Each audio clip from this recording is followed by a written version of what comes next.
Muito obrigado, gente amiga, já estamos aqui. Olha aí a nossa estante, olha aí, vamos recomendar os livros, né? Porque livro é muito importante, a gente está precisando de livro, está precisando de educação nesse país. Esse livro aqui, ele é um pouco difícil de ser focalizado, né? Mas na verdade se chama Passeando pela Vida, de autoria do nosso amigo, o desembargador Antônio José Ferreira Carvalho. Muito interessante, é um livro de contos. Esse eu fiquei devendo para vocês. Esse é o tal que eu, a primeira vez que li em inglês e fiquei fascinado por ele. Já é uma história antiga, mas sempre atual. É o Fernão Capelo Gaivota, de autoria do Richard Bach. E também esse aqui, O Voo da Gaivota, do Espírito Patrícia, de autoria de Vera Lúcia de Carvalho. Esse é muito bom. Sua Santidade o Dalai Lama, o livro é de autoria dele, O Caminho da Tranquilidade. Esse é o livro mais recente meu, aliás, o segundo livro dos três que fiz. Esse se chama Vida e Sucesso, né, de minha autoria. Esse aqui é do Leonardo Boff, Saber Cuidar, Ética do Humano, Compaixão pela Terra. E este livro aqui é impressionante.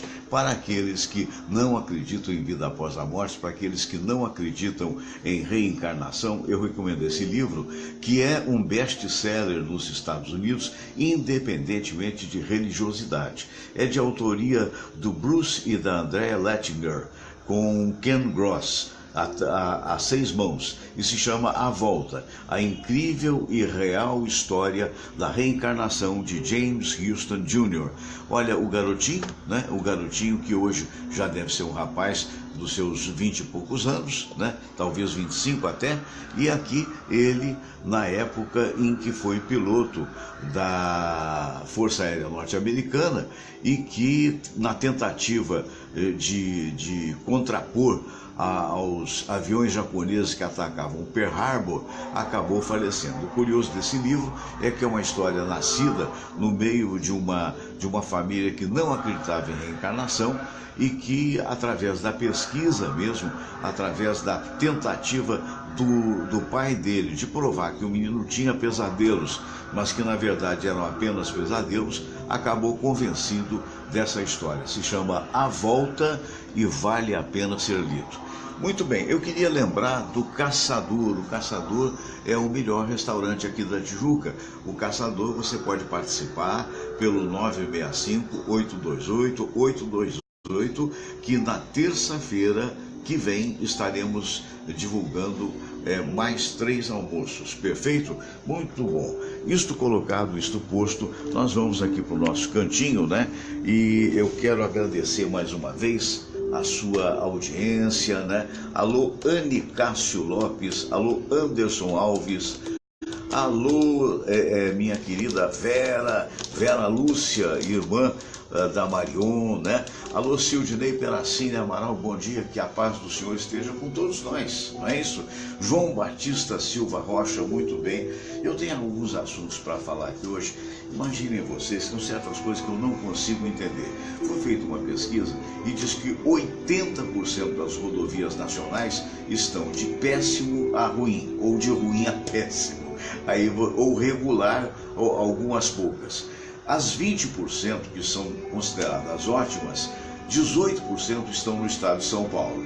Uma delas, eu imagino, deve ser aqui no Rio de Janeiro, no sentido de Minas Gerais, que é geralmente a rodovia que é muito bem administrada, pelo menos até aqui era, agora a gente já tem uma certa dúvida, pela Concer, é a rodovia que faz o Rio a Juiz de Fora, não é que é um tapete, tem sido um tapete. Primeiro que tem certas coisas que a gente não consegue entender, mas não consegue entender, porque eu fiquei sabendo há pouco, numa reportagem que vi, de que, por exemplo, a rodovia dos imigrantes, né, que é considerada uma das melhores e tal do país, ela, na verdade, liga São Paulo a Jundiaí e outros lugares. Mas nessa ligação, como é administrada por uma concessionária, você paga R$8 para ir e R$8 para voltar. Muito bem, num trecho de 60 quilômetros. Aí eu estava pensando cá com os meus botões. Então por que na rodovia que segue para Teresópolis, que também não é das piores, e tem também uma concessionária, por que para lá o pedágio custa R$17,50 para ir e 17 para voltar. Quer dizer, 2 pesos, 2 medidas, depende do ponto de vista de quem está cobrando. Quer dizer, é uma loucura. Cá para nós é uma loucura.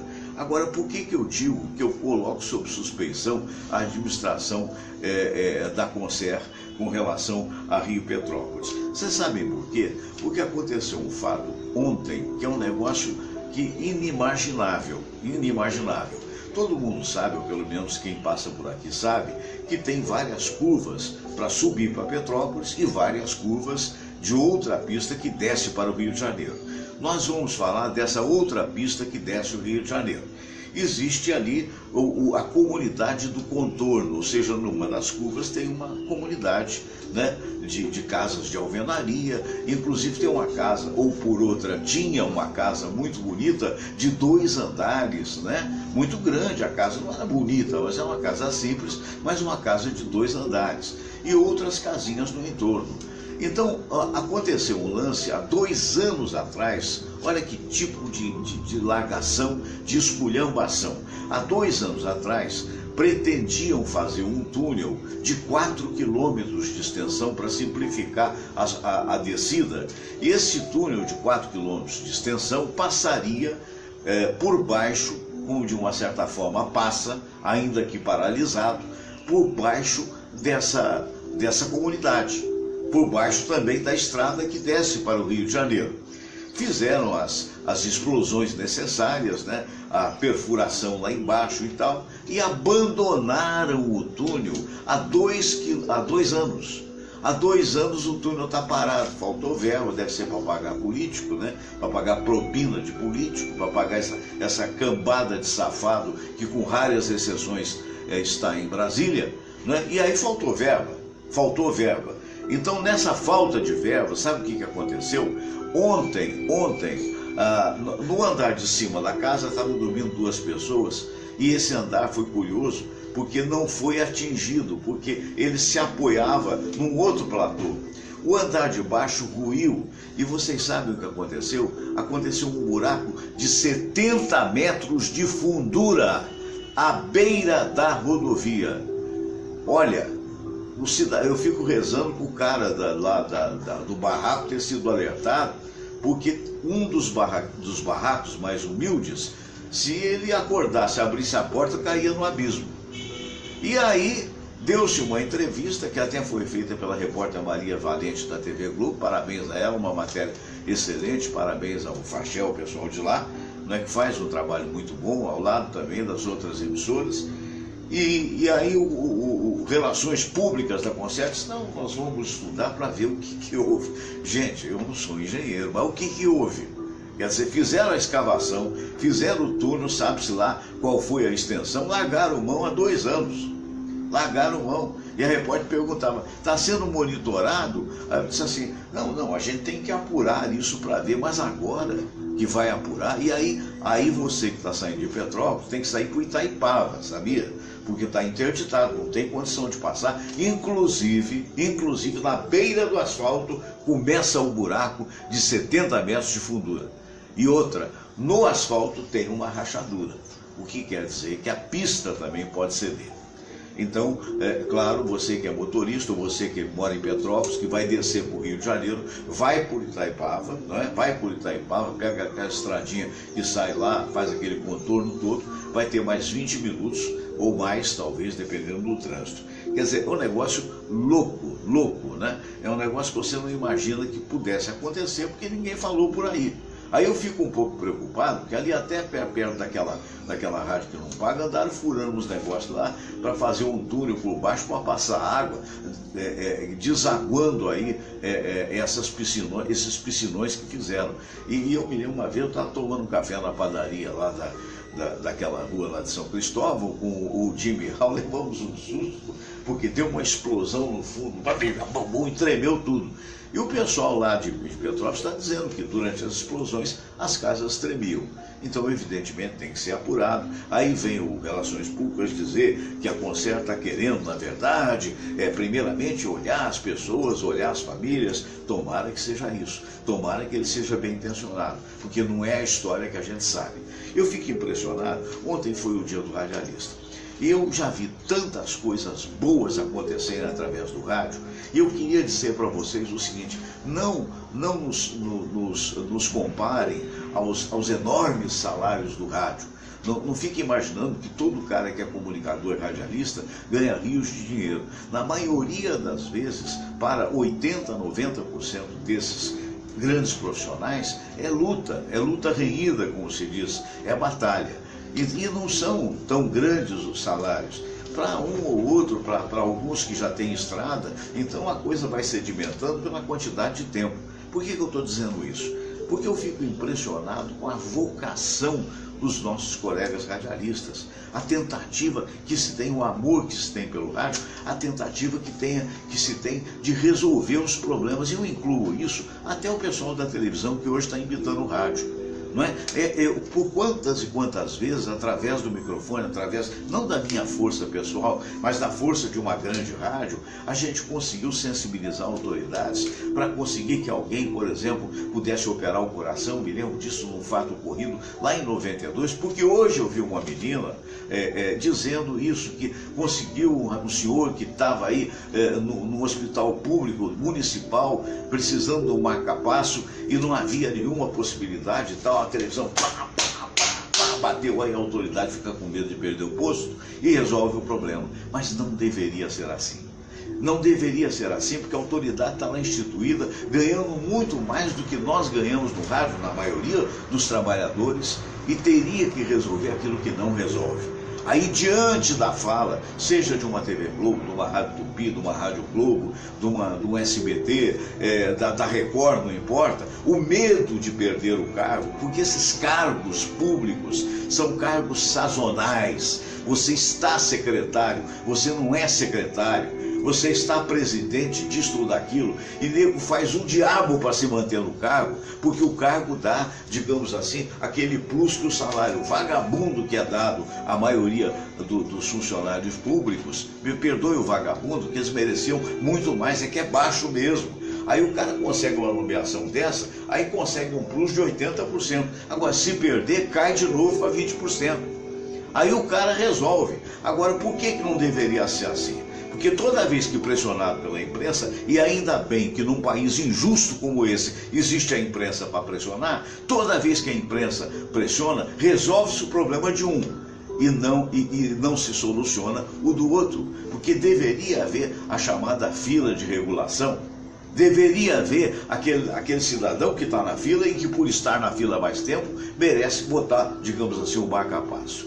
Então, eu vi no rostinho novo da repórter, bonita por sinal, a alegria de quem fez o bem. E parabenizo por ter feito o bem. Mas, lamentavelmente, ela não tem, ou não teve, ou terá no futuro, a percepção de que cada vez que você tira alguém de algum lugar, outro, na verdade, vai ocupar esse lugar e aquele fica sem um atendimento. Essa é a história do nosso desgoverno, essa é a história do nosso desrespeito com relação às pessoas que merecem ser tratadas, segundo a Constituição brasileira, por iguais, e que lamentavelmente não são. E fica esse povo vivendo na chamada Ilha da Fantasia, que é Brasília, que é o Palácio do Governo do Estado e outras coisas mais. Vamos torcer por dias melhores. Eu vou cumprimentar nossos queridos amigos, perdão, eu acho que eu até falei demais, mas é que a gente fica revoltado com essas situações. Conversando aqui com o nosso querido Dr. Cícero Munhoz, cardiologista dos melhores, né? Meu querido amigo, né? Dr. Cícero, muito bom dia, prazer em recebê-lo. Bom dia, meu amigo Fernando, os amigos da web aí, estamos aí com todo prazer aqui para aquele bate-papo que eu tenho grande alegria às quartas-feiras. A alegria é toda nossa.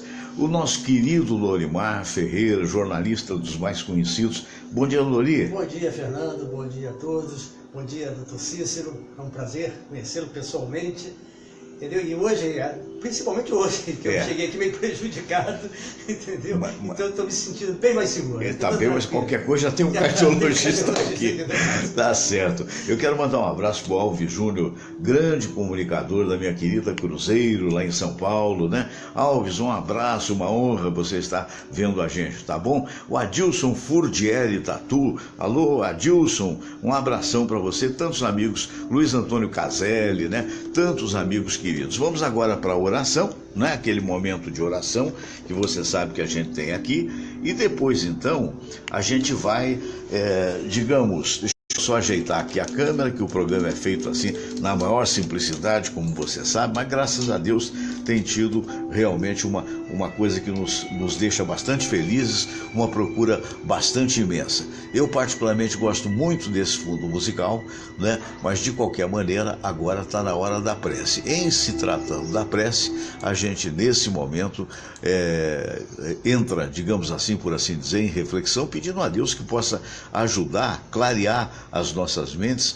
e nos dar melhores políticos, melhores governantes. Vamos lá.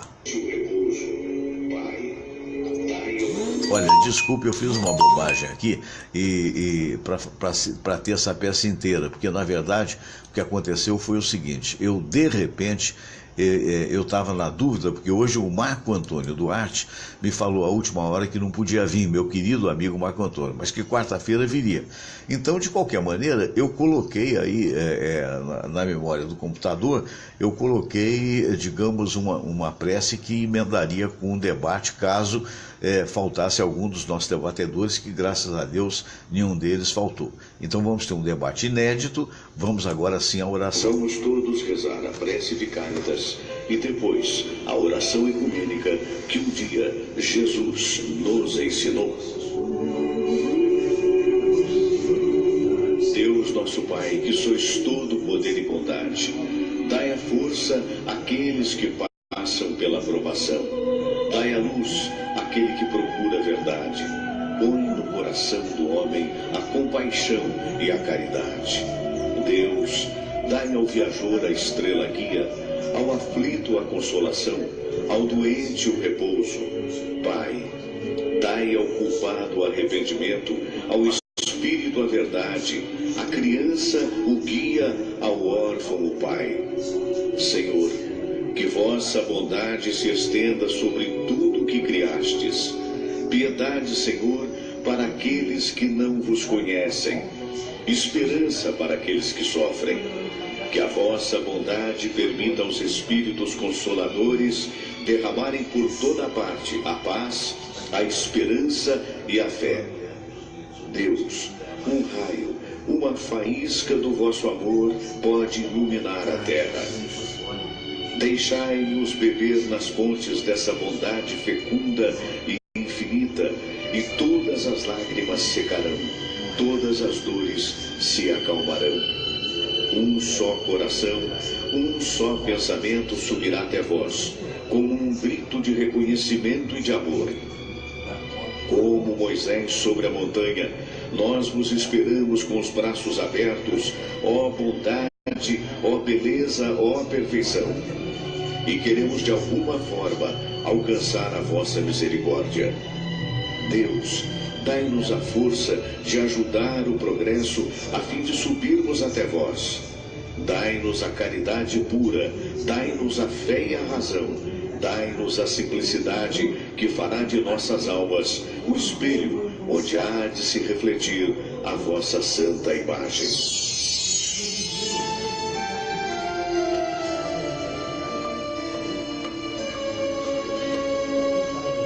Pai nosso que estais nos céus, santificado seja o vosso nome.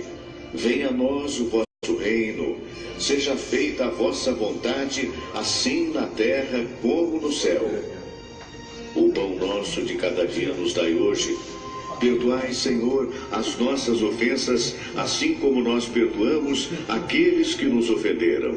E não nos deixeis cair em tentação, mas livrai-nos de todo o mal. Porque teu é o poder, e tua é a glória, por todo sempre. Amém. Pois é, então tivemos esse momento de prece. Agora eu queria lembrar você que você, meu amigo, pode participar, pode entrar em forma física, se você buscar lá o MMA Training. Deixa eu fechar aqui o computador, porque entrou de novo aqui eu falando, né? Mas de qualquer maneira é isso, o MMA Cross Training, ou MMA Cross Fitness, gerenciado pelo professor Serginho, quarto Dan, lá em Icaraí, não é? Niterói, às segundas, quartas e sextas, às 7 da manhã e às 7 da noite, viu? E você pode chegar lá, falei com o Fernando Sérgio, procura o Serginho, está tudo resolvido. E esse trabalho muito bonito feito por ele e pela professora Carolina, está adquirindo cada vez mais adeptos, né, que estão entrando em forma física, e é um dojo que foi montado ali na praia de Icaraí, com a responsabilidade da Secretaria de Esportes de Niterói, um trabalho muito bonito que está sendo feito. Eu queria lembrar também do Hostel Icaraí, suítes completas, Hostel Icaraí, piscina e churrasqueira para hóspedes, Wi-Fi e estacionamento grátis. Maiores informações, hostelicaraí@gmail.com. E queria também lembrar você que você pode, no próprio Facebook, você pode colocar aí espadas katana, vai na loja que você vai encontrar uma série de adereços, inclusive espadas autênticas, que têm corte, mas são espadas para decoração, feitas no Oriente, importadas legalmente, com nota fiscal, que a gente precisa dizer isso tudo, chega tudo na tua casa direitinho, onde quer que você esteja, em qualquer parte do Brasil. Espadas katana, um trabalho muito bonito. Muito bem, alô Carlos Augusto, alô Marcos Radinello, e nós vamos agora, minha gente querida, então agora sim, para a nossa sala de visitas. Agradecendo aqui ao Lorimar Ferreira, né, Lorimar? Porque o Lorimar hoje se prontificou, já que a última hora o nosso querido Marco Antônio Duarte, professor Marco Antônio, ele trabalha, está hoje atualmente assessorando o Dr. Rubens Teixeira na Conlurb. E houve a necessidade de um trabalho, de uma reunião às 8 horas na sede da Conlurb, e ele não pôde vir. Então, o Lorimar, muito gentilmente, ontem foi avisado se pudesse vir e veio também. Quero agradecer, Lori. É um prazer estar aqui. Muito bem. E, Lori, me diga uma coisa, como é que você se sente? A gente estava comentando essa história do desabamento da estrada e das diferenças de pedágio, né? Quer dizer, lá em São Paulo, para voltar de São Paulo a Jundiaí, R$8, são 16. Aqui no Rio, para ir a Teresópolis e voltar, são 17 vezes 2. Eu me lembro do meu ídolo na política, Leonel Brizola, quando ele fez a linha vermelha.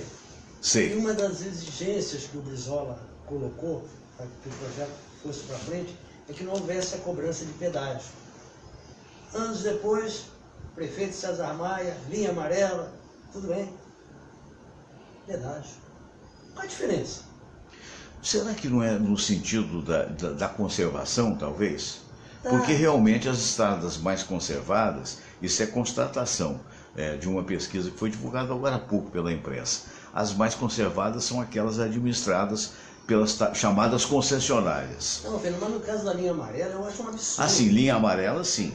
Linha amarela, linha vermelha, uma coisa dentro da cidade, entendi. Porque a ganância é tanta que do jeito que a coisa está indo, qualquer dia eles vão cobrar pedágio por quarteirão. Não se iluda com isso, não. Porque eles querem dinheiro, eles querem arrecadar.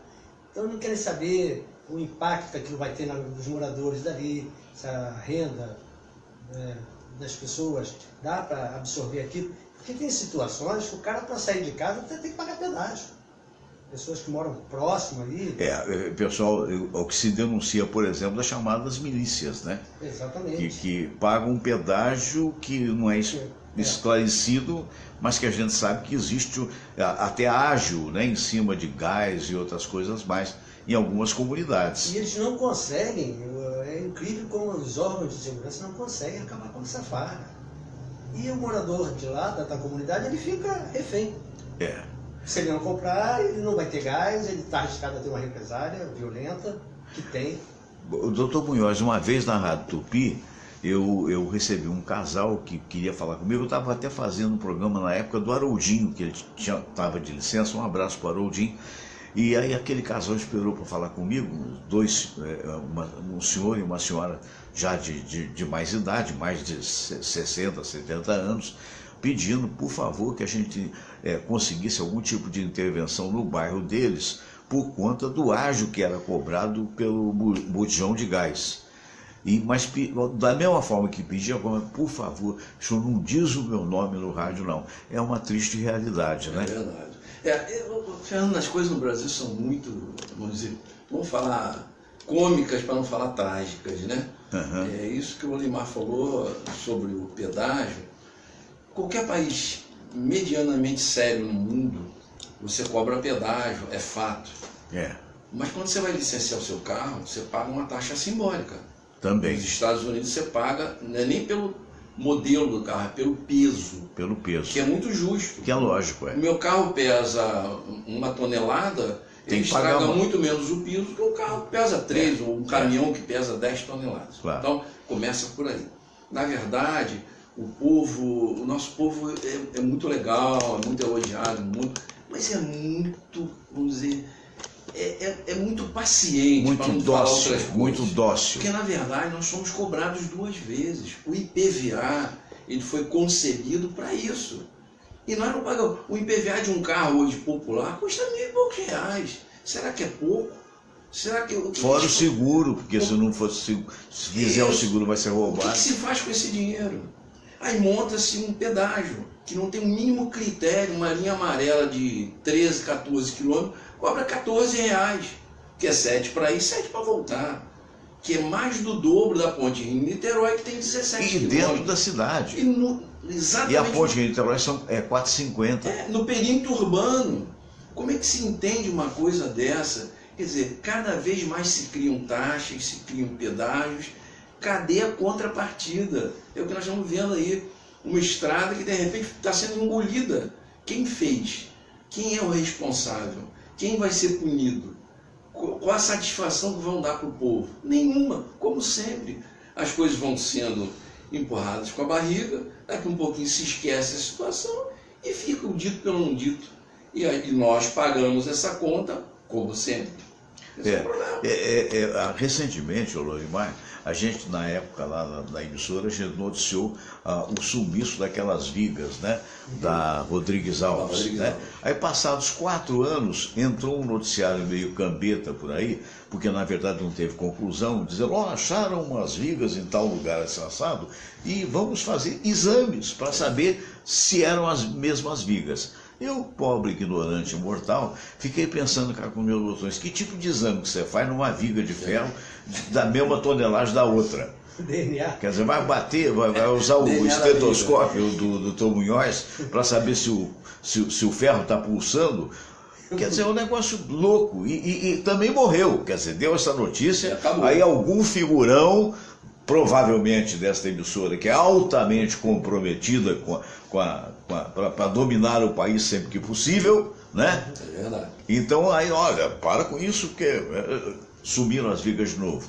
Quer dizer, como é que nós ficamos, Lori? Fernando, não, isso é um país... Surreal. Surreal. Não, acho que é irreal já. Já está fora. Já não é mais. Porque ontem eu estava ouvindo um noticiário sobre aquele dinheiro que apareceu flutuando na Urca. Sim. Sim, também teve isso. Né? Estaria ligado a um doleiro, uma corrupção aí, de uma agência que funcionava na Urca. Entendeu? Então já estão achando que aquele dinheiro estaria envolvido nesse escândalo aí e que o pessoal, para se livrar da prova do crime, o pessoal jogar no mar. Bom, liga pra gente, pelo menos. Vamos fazer uma caridade. Fazer a caridade. O pessoal do e outra, tem o salário mínimo agora, né, que o tal do Meirelles, né, que é o novo comandante já há algum tempo da nossa política e tal, econômica, ele chegou, fez os cálculos, recalculou e tal, e resolveu diminuir em R$4 o aumento. Quer dizer, R$4 tirou o picolé do trabalhador. Porque R$4 é o que custa, o brigadeiro está custando 5 aqui no bar da esquina. Quer dizer, meu Deus do céu. Rapaz, olha, quando eu fico pensando aqui, o prefeito, até o Boechat, na Band News, ele brinca muito com isso. Nossa, que Ricardo Boechat, um abraço. será que o homem já tomou posse? Aí eu falei, não, ele está na China, no dia seguinte, então, ele está no Marrocos, está não sei aonde, e aqui? É verdade. Quero mandar um abraço para Persiliana Aragão, irmã do nosso querido e saudoso Sebastião Aragão, vendo a gente lá em Juiz de Fora. Abraço, Percy, tudo de bom para você, para a turma toda aí, Ana Rita, a Pan, que eu sei que está com uma confecção muito bonita na cidade. Para o Marcelo Veloso também. Mas é verdade, né, doutor Munhoz? Voltando a esse assunto, são certas coisas que a gente, meu Deus do céu, né? Quando a gente até tocou aqui no assunto daquela ministra dos direitos humanos, que estava reivindicando o direito de ter salário em dobro, e ela ganhando 30 mil, e ela queria ganhar mais outros 30 mil. Eu fico às vezes, agora vou copiar a nossa ex-presidente, ela gostava dessa palavra, estarrecido. Né? Eu fico estarrecido. Como os próprios políticos desconhecem o mínimo em relação à lei. Existe uma lei que está lá escrito. Que não pode ser acima daquele um teto. Então, como uma pessoa dessa, que ocupa um cargo de ministra, não tem um mínimo de entendimento, não tem um mínimo de cultura, e se não tem, pede para um assessor, é capaz que ela tenha um assessor que tenha um mínimo de conhecimento para dar a ela, né, um mínimo de conhecimento necessário para não fazer um pedido tão fora de compasso. Tanto que a própria, logo depois, o que ela fez? Desistiu, porque alguém deve ter falado para ela, ministra, não faça isso, a senhora está totalmente errada. Alguém de mínimo de bom senso e de conhecimento falou isso. Quer dizer, e eu estava comentando aqui com o Lorimar, é do PSDB. Eu nunca fui, eu sou, no momento, eu não quero nem falar em partido. Eu sou apartidário. Batia-se muito no PT, realmente com uma certa razão, batia-se no PMDB. Mas o teto deles era de vidro também. Todos são iguais, então na verdade o que a gente vê hoje? A gente vê uma completa desorganização em termos de partido, de qualquer tipo de direcionamento. A gente tem que ouvir um programa político que é obrigatório, que eu não pedi, eu não tenho menor... Invade sou obrigado a ver. Nossa hora de lazer. Ver pessoas do P... E todos eles falando a mesma coisa. PC do B falando... Mentindo loucamente, porque estão falando coisas que não vão fazer. O que o Temer faz ou não faz, não vamos entrar no mérito. O Temer tem lá os seus defeitos, mas o mínimo que está se fazendo é para tentar corrigir os absurdos que foram feitos durante 13 anos. Então eu vi, inclusive, um deputado rebatendo uma crítica do Lindbergh, falando porque é um absurdo o que está se fazendo nesse último ano. Aí o deputado falou, olha só, eu não defendo ninguém aqui, eu defendo as coisas que eu acho certo. Mas o seu partido ficou 13 anos e não fez nada para reformar a parte política, não fez nada para reformar a Previdência, não fez nada na saúde.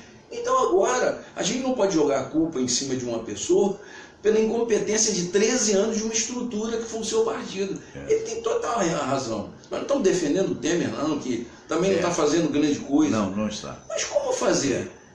90% das pessoas que estão envolvidas. Essa altura do campeonato, qualquer pessoa que pegar a situação vai demorar um tempo absurdo, né? De tentar resolver. O Marcelo Veloso é um outro assunto que a gente tem que tocar. Diz, bom dia, amigo, estou sem condições de ver, pois fui dormir às 5 horas acompanhando essa vergonha que foi as eleições do Vasco da Gama, que está sub júdice. Nós que somos vascaínos, o Lori é flamenguista, a Samira é flamenguista. Mas realmente é um negócio doido, né? Porque as duas partes, tanto o Eurico quanto o Brant, eles se proclamaram vencedores. Acontece o seguinte, que uma urna que tinha mais de 400 votos, ela está sub júdice, ou seja, a justiça falou, essa não, porque um denunciou, falou, essa daqui o outro ganha, né? E aí, sem essa urna, ganhou o Brant. Com essa urna, ganha o Eurico Miranda. E os dois proclamaram a sua vitória. Como é que ficamos nós, torcedores, doutor Munhoz? Fernando, isso é um retrato do Brasil. Você pensa que é muito diferente quando a gente vota para vereador, já comentamos aqui em outras ocasiões. Pergunta é inevitável, a rapadura é doce? Ninguém larga. O voto manual, contadinho na mão, tem como é que chama, uma série de erros ou até algumas falcatruas, sim. Mas voto eletrônico a gente está cansado de ouvir. técnicos, autoridades na área de informática dizendo: essas urnas não são confiáveis. E tanto não são que só o Brasil e a Venezuela, através do aluguel dessas nossas urnas, usam esse tipo de eleição. Então a coisa começa lá no clube, começa na associação de alguma coisa e vai parar onde? A nível de presidência. Tem, como diz o Boris Casoy, tem que passar o Brasil a limpo. Isso é uma vergonha. Não aguentamos mais tanta coisa irregular. Todo dia a gente vê uma coisa irregular. Aí vem, vamos dar boas notícias. A gente até quer ouvir boas notícias, mas fica difícil no meio de tanta coisa suja, né? O Lorimar falou uma coisa aqui anteriormente muito interessante. Uma prefeita de uma cidade de Salvador, né? Aquela região. Porto Seguro. É bonita a cidade. O marido é prefeito e o irmão também, Cabral. De outras cidades ali pertinho. Na Redondeza. Oba! Então fizeram um feudo ali. E mostraram um pequeno trecho de um vídeo que foi gravado. Ela dizendo: olha aqui, meus eleitores, vamos fazer uma ponte aqui. Essa ponte vai custar 2 bilhões, mas a metade, 1 milhão, é meu. Quer dizer, como tem que ouvir isso em casa? Quer dizer, muito difícil. É difícil. Você estava vendo esse negócio do Dr. Munhoz, porque a gente, quando você não é corrupto, você é ingênuo, né? Custa a gente acreditar que alguém vai mandar tanto a mão no bolso da gente como essa gente está mandando. Então todos nós estamos estarrecidos. No ano de 92, a convite do pró-reitor da Universidade de Estácio de Sá, o Marcelo Campos, eu fui dar alguns cursos na Estácio, na época de parapsicologia. E eu tinha 50, 60 alunos, eu acho que eu já contei essa história uma vez. E acontece o seguinte: havia um que chegou e disse, assim, antes de começar a aula, a gente ficava ali conversando e tal, e era um senhor, né, a maioria já adulto, porque pelo tipo de curso, e ele falou: senhor Fernando, acontece o seguinte, eu tenho uma empresa que instala boiler. Então, boiler, para quem não sabe, pessoal, de esquentar água quente. Hoje tem mais chuveiro elétrico, né? Mas tem muito solar agora. Tem muito solar. Pois é, então ele está lá na boiler. Aí ele foi contratado, na época, a história que ele me contou, que ele tinha sido contratado para instalar boilers, todos os boilers da Santa Casa de Misericórdia. E que ele então deu um orçamento e tal, então tinha o boiler e tinha uma pecinha, sei lá como é que é o negócio, na época também já passou tanto tempo, que era uma espécie de mangueirinha, né, que tem a ver, porque a água passa ali, esquenta e tal. Aí o cara no final chegou para ele e disse assim, isso que ele me contou, e eu não passei para frente de ingênuo na época, não é possível que isso aconteça. Que o cara chegou e disse: não, faz o seguinte, você estava só a mangueirinha e cobra como se fosse o boiler, e a gente racha a diferença. E ele, se dizendo honesto, e eu até prova em contrário, eu não posso desacreditar, disse que não, eu não fiz, perdi o trabalho, mas não vou entrar nessa. E eu fiquei na dúvida. Anos depois, 10, 20 anos depois, veio toda a falcatrua que aconteceu e foi descoberta na Santa Casa de Misericórdia. Ô Fernando, eu vou aproveitar, mas eu vou voltar um pouquinho à eleição no Vasco. Sei. Eu ouvi um pouquinho da apuração. Sei. Até com 3 meninos que trabalhavam com a gente lá na Rádio Que Não Paga. Sei. E eles estavam fazendo boca de urna. Certo. Aí depois, quando eles deram uma parcial, eu não entendi, porque tinham 700 pessoas que se recusaram a dizer em quem votou. Em quem eles votaram. Aí eu falei: que leva uma pessoa a ficar com medo de revelar um voto numa eleição presidencial de um clube? Estranho. Qual é a pressão que está em cima dele? Por quê? Uma ou duas, tudo bem, você até entende, o cara é amigo dos dois candidatos. Agora, 700. É muita gente. É muita gente. É mais do que essas 400. No universo de 4 mil, que parece, E existe um negócio, eu me lembro do pessoal do esporte, a nossa expertise, embora eu adore esporte, não é cobrir esporte, né? O nosso jornalismo é mais sério, né? Não é que o outro não seja sério, mas aí é mais lazer e tal. E as pessoas falavam, e até hoje não há como provar nisso, mas agora recentemente, Dr. Munhoz, um candidato que foi justamente o Horta, né, que é presidente da Unidos da Tijuca, a gente tem que acabar com esse negócio de falar que o jogador ganha 300, quando na realidade ganha 150, porque os outros 50 tem que dar por fora. E isso é uma suspeição que se falava lá na Tupi e em outras emissoras com relação a todos os clubes. Só falou inclusive a seleção brasileira. Até, né?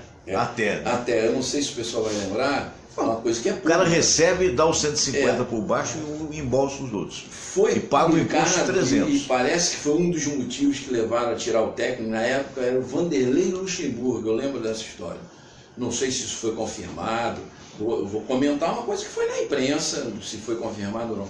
Que havia, inclusive, não era só isso que a gente está falando, que havia convocação de determinados jogadores. Realmente, se convocou gente que eu desconhecia, eu não sou um torcedor fanático. E agora com o Gilmar, não sei das quantas também, com o Dunga, o cara é empresário. Exatamente, ele pegava um jogador que pouco se conhecia, que valeria quanto? Não sei, mas esse jogador era mostrado para o mundo e passava a valer não sei quanto. Então essa história aí deve valer em tudo que é lugar. Na política, contamos, eu também cheguei a contar aqui uma história quando eu morei em Fortaleza durante 3 anos, logo que eu entrei na aeronáutica. Eu fiz muitas amizades lá, e um dos meus amigos era um subtenente da aeronáutica que servia comigo na base, e ele tinha 3 filhas. Essas 3 filhas deles trabalhavam na Assembleia Legislativa lá de Fortaleza. Sim. E elas faziam uma escala, cada uma só ia lá trabalhar uma vez por semana. Por quê? Porque só havia lá um determinado número de meses para ser ocupado e tinha 5, 6 vezes mais pessoas. Vamos supor, tinham 4 meses, tinham 20 assessoras dessas aí. Então fazia uma escala. E o pior, aí que vem o pior da história. Se todo mundo ganhasse seu salário, ela ganhava o salário dela e o que ela tinha que fazer? 70% lá do salário dela era devolvido ao político que arrumou o emprego para essa pessoa.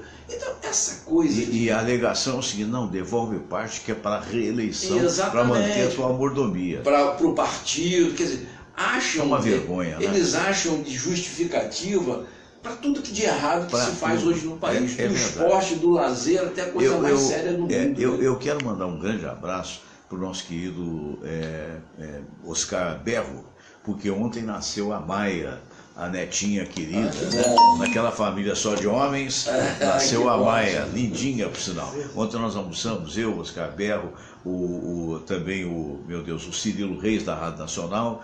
Quem mais, mãe? Você não estava no almoço, fui eu. E também, gente do céu, a memória da gente é tão curta, né? Foram 6 pessoas, estou lembrando disso, só de 2, mais eu, hein?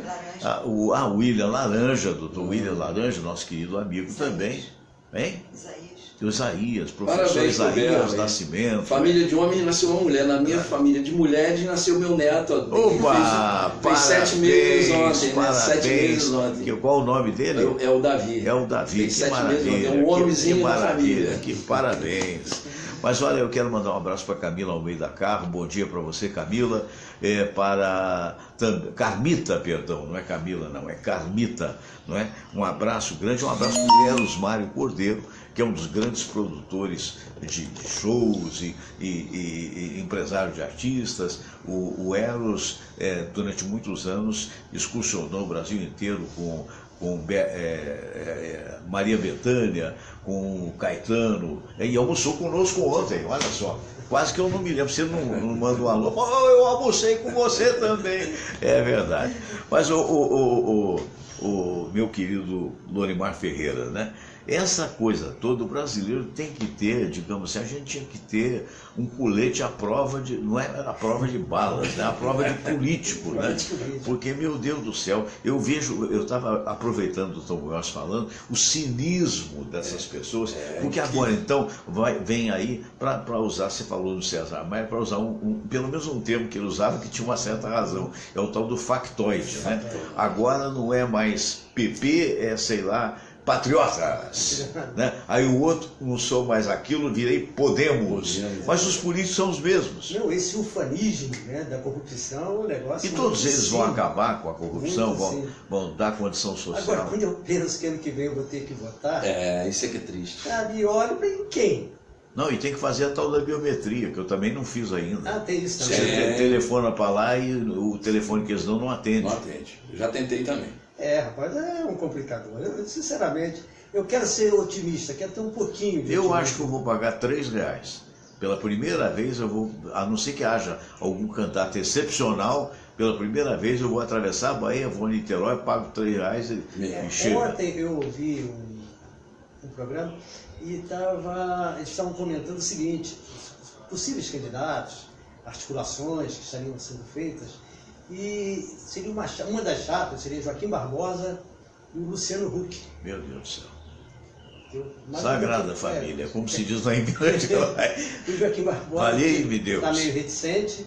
O Huck disse que no momento ele não é candidato a nada, mas que ele não... Mas aqui vem cá, e o governo do Estado?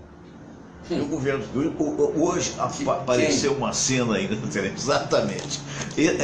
Porque a minha preocupação hoje na verdade, que o país começa no município. Verdade. Né? O município está caindo pelas tabelas aí. Você vê a clínica da saúde, a clínica da família está em greve ainda, me parece. Os hospitais estão sem condições, os médicos, alguns não recebem, outros recebem, mas recebem muito pouco. Quer dizer, meu Deus do céu, claro que a gente vai chegar lá na presidência, mas tem que arrumar aqui embaixo primeiro, que é onde a gente vive. É a base. Não é não? Ô Fernando, sabe o que ocorre no Brasil?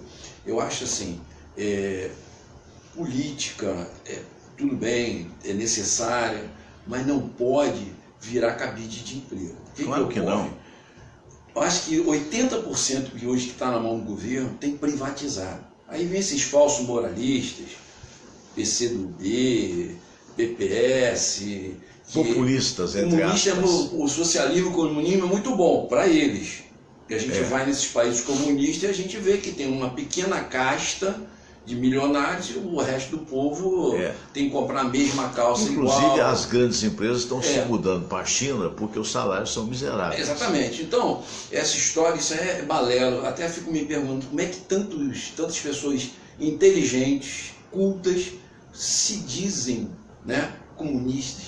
Mas como? Aí vem Chico Buarque, o próprio Niemeyer, né, que é uma pessoa respeitadíssima. Que era uma pessoa fantástica a nível de como pensar uma pessoa inteligente, pensar que um regime desse é benéfico para o povo. Bom, mas voltando à história da privatização.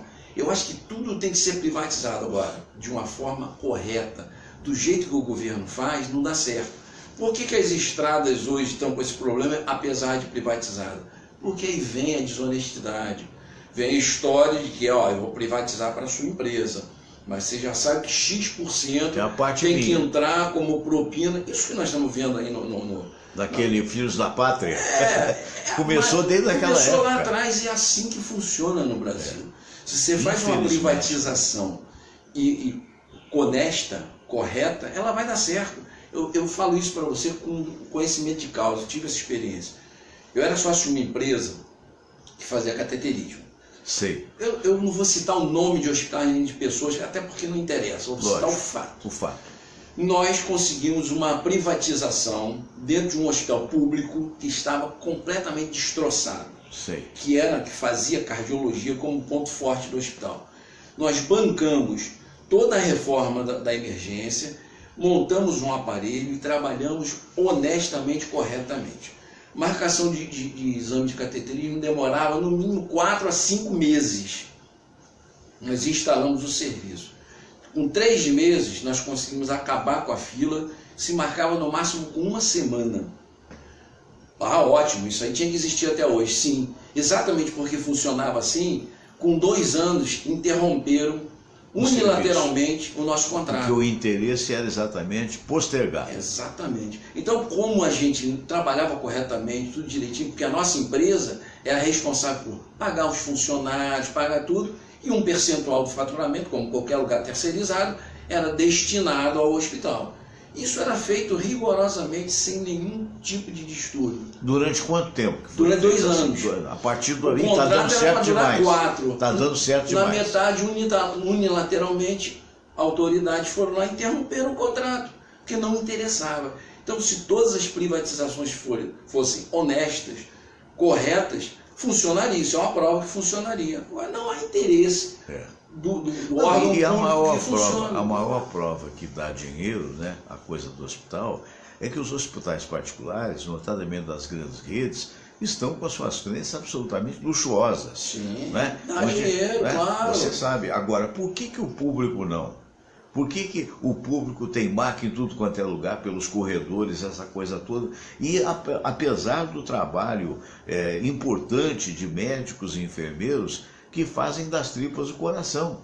E tem um outro problema agora que eu queria não deixar de comentar hoje, queria o comentário de vocês dois. Uma outra matéria interessante que vi é o seguinte: você sabe que as praças públicas, e esse particular a gente tem que dar ao ex-prefeito, tem agora aquela aparelhagem toda para serviço de saúde, para ginástica e tal.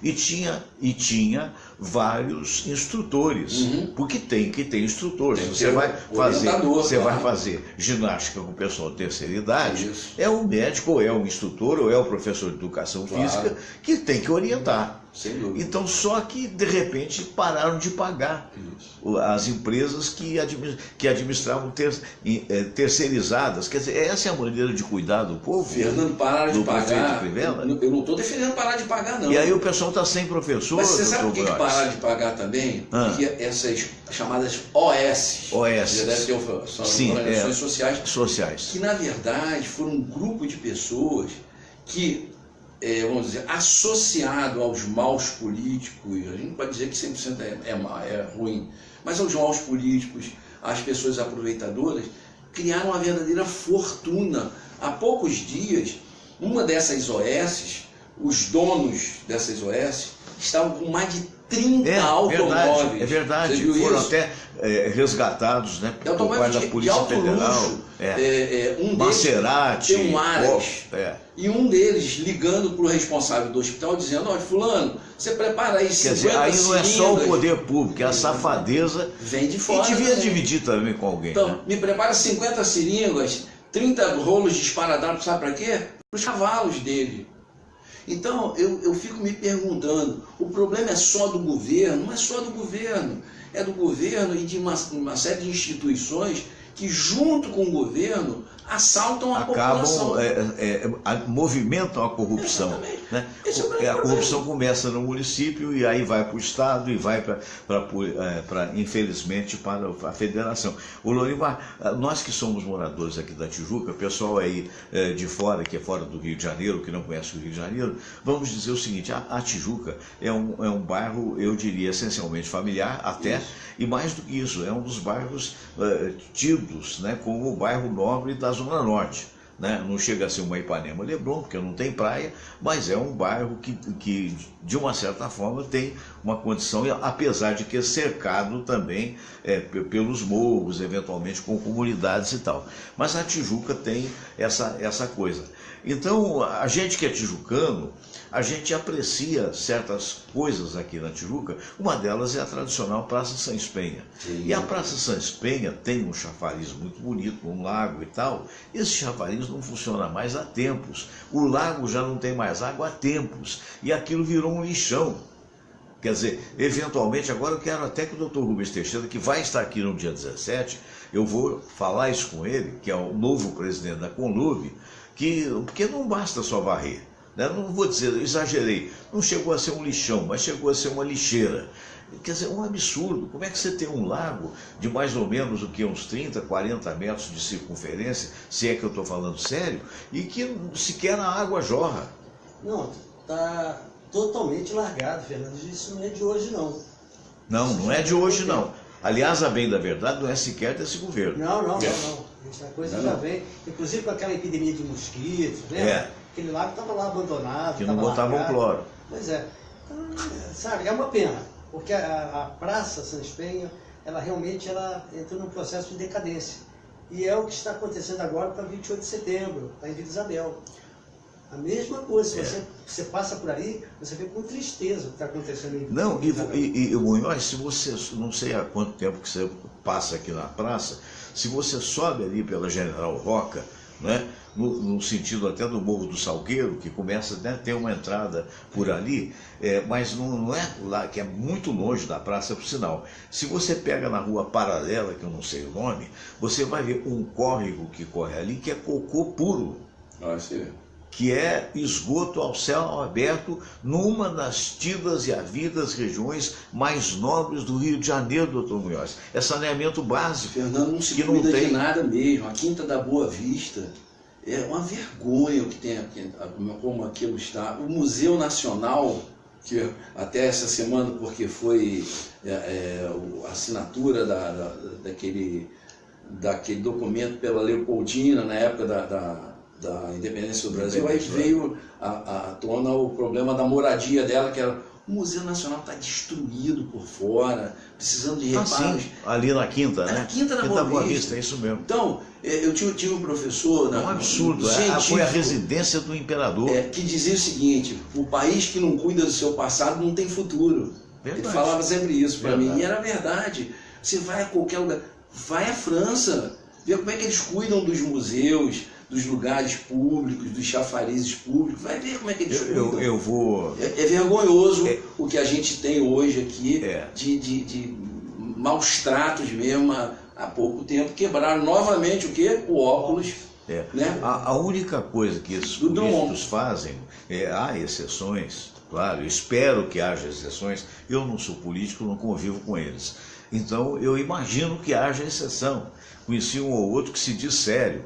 E até prova em contrário, é o que ele diz, alguns que a gente sabe que não há mesmo suspeição. Mas eu vou contar uma historinha para a gente depois pegar a opinião final de vocês. É uma pena que o programa, quando é bom, ele voa. Essa historinha, eu sou amigo de várias pessoas por essa minha postura de ser espírita, ecumênico. Eu tenho amigo em tudo quanto é religião, de um modo geral. E tinha um pastor amigo meu, que eu vou preservar o nome. Esse pastor é uma pessoa que você vê simples de coração, né? Até de uma das religiões tradicionais dos evangélicos, que é a presbiteriana.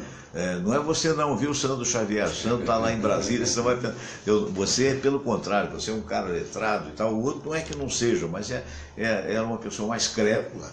E eu conheci quando eu fui fazer uma palestra na Sociedade Teosófica Brasileira, convite até na época do Dr. Baltazar Salgado. E fiz a palestra e tal.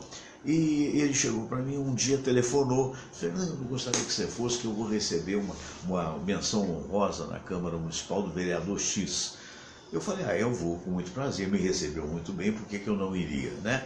E eu notei pela voz, porque quando você sabe, eu tenho aqui alguns títulos, inclusive de cidadão benemérito do Estado, que eu costumo dizer o seguinte: não fica muito impressionado com isso, que o cara que me deu nunca mais me viu, né? Mas para quem vê pela... cidadão benemérito, se viesse com um cascalho, seria bem melhor, né? Se tivesse um jetonzinho, mas não tem, agora e o cara fica bem contigo. E na época que eu ganhei, na época eu estava no horário mais nobre que tinha o rádio aqui no Rio de Janeiro, né? Foi um ano só, mas foi isso. Então não leva muito a sério, né? Até que um dia alguém justificou para mim: Fernando, vale a pena pelo seguinte, porque alguém em algum momento achou que você era o tal. Então nesse sentido é legal. Aí eu fui na cerimônia. Quando cheguei lá, a gente entra naquela mesa do cerimonial. Olha, eu não contei, doutor Munhoz, mas a carinha de decepção do pastor pelo seguinte: havia mais de 70 ou 80 menções honrosas empilhadas. Aquilo foi uma tragédia do ponto de vista de paciência, de você esperar chegar a vez dele. Quer dizer, é a ação dos nossos políticos. Verdade. Eles só querem dar papel para as pessoas enquanto tomam a grana. Ou eu estou errado, doutor? Não, é isso mesmo. Não, e esses políticos, a grande maioria deles, e eu vou falar uma coisa que Moacir Franco, grande Moacir, de quem somos fãs, que nos Estados Unidos seria um Frank Sinatra, né? Mas no Brasil ninguém valoriza como deveria. O Moacir Franco falando, porque ele foi deputado federal e para nunca mais. Durante um mandato, ele falou: nunca mais eu quero. E eles: mas por que você achou de ruim lá? Ele falou: quase tudo. Quase tudo como? Primeiro, os projetos realmente de grande interesse social, eles entram numa fila.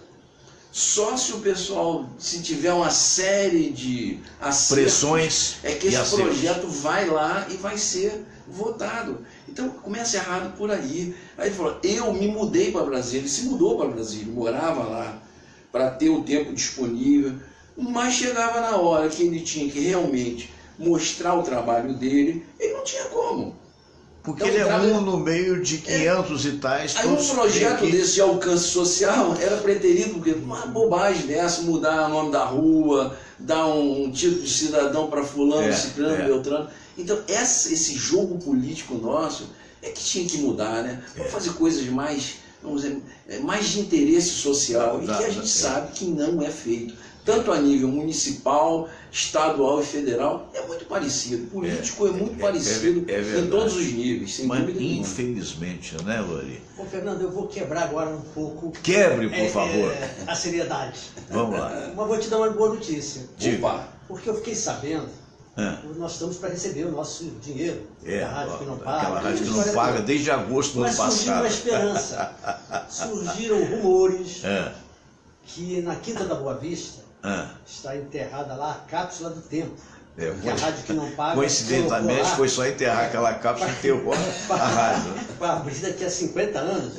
Mas é uma bobagem descomunal, me perdoe. Não, peraí, Fernando, mas quem sabe nós tem até uma fala ali. Está ali, Fernando. Provável, tesouro, né? Estão investindo, é título de tesouro. Vamos tirar agora, não era para tirar daqui a 50 anos? Não, pois é, mas aí não. Daqui a 50 anos, será que nós estamos aqui? Vamos forçar que a justiça... Teve dinheiro na mala, teve dinheiro no apartamento, teve dinheiro na Bahia, porque não pode estar na casa. Cristo, né? Meu Deus do céu, né? Eu acho que é uma preocupação de se eternizar, né? Que é uma bobagem que nós seres humanos vivemos 80, 90, no máximo 100, 120 anos. O que interessa? Meu Deus do céu, quem é que vai abrir aquilo? E voltando rapidinho aos títulos concedidos pelos políticos, eu sei tenho dois. Sei. Eu não o conheço e com certeza ele não me conhece. Certo. Ele não sabe nem mas o Lori é o editor, não, então é ele. É esse cara aí, entendeu? Esse é o cara, né? Chegou com um ano de atraso. Dele também. O seu também? É o meu também. Entendeu? Eu vou deixar aí para a posteridade, entendeu?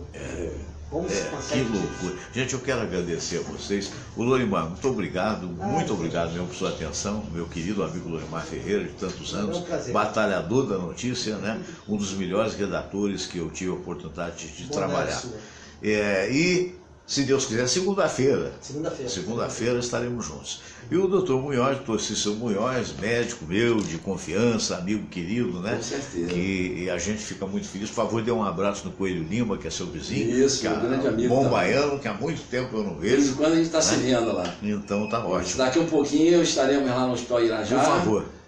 Consultas populares, trabalho muito bonito. E os nossos amigos internautas aí, não se esqueçam do Lar de Frei Luiz. Isso, faz um trabalho muito bonito. Maravilha.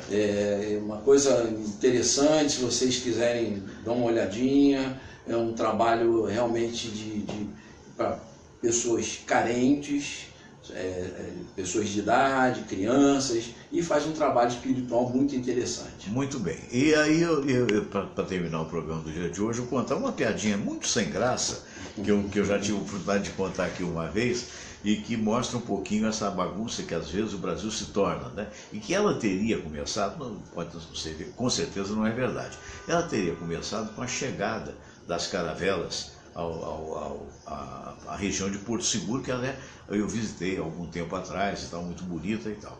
Então diz que você sabe que a caravela ela fica no meio do mar fundeada, né? Você joga a âncora, porque aí tem que descer o barquinho que é para levar a sua excelência. No caso era exatamente quem? Pedro Álvares Cabral e o Caminha, né? Então, aí ele viu os índios eram pacíficos, os índios começaram a acenar, sacanagem, né? Então desceu da barca e olhou o barco, o navio estava a uma distância considerável, tipo 500 metros, né? 1 quilômetro, talvez até mais, né? Porque não pode, senão ele chega perto, atola, né? Por assim dizer. Aí chegou o índio Raul, e aí ele falou, Raul. Aí ele tentou se comunicar com o índio, para surpresa dele, o índio entendia o que ele falava. E ele viu e disse assim, olha, qual o seu nome? Aí meu nome é Bá. Aí eu, seu nome é Bá, perfeitamente e tal. Olha, eu vou te pedir, o senhor é um moço tão forte, né? Tão bem preparado fisicamente, com as vergonhas de fora. O senhor podia fazer um favor, porque a gente tem que comunicar que o senhor é pacífico, que a tropa é pacífica, vamos ter que rezar uma missa aqui e tal, vamos pedir até para o senhor cortar uma árvore e tal. Mas o senhor faz o seguinte, o senhor vai nadando até ali, está vendo aquele barco lá? Sim, estou vendo. O senhor vai nadando naquele barco, avisa que o senhor é pacífico. Aí quando todos aqui vierem, em honra ao senhor, eu vou chamar essa terra de... O nome do senhor é Bá. Eu vou chamar essa terra de Bafoi. Aí o índio falou assim, índio não é bobo, o senhor vai e pode chamar essa terra de Bahia.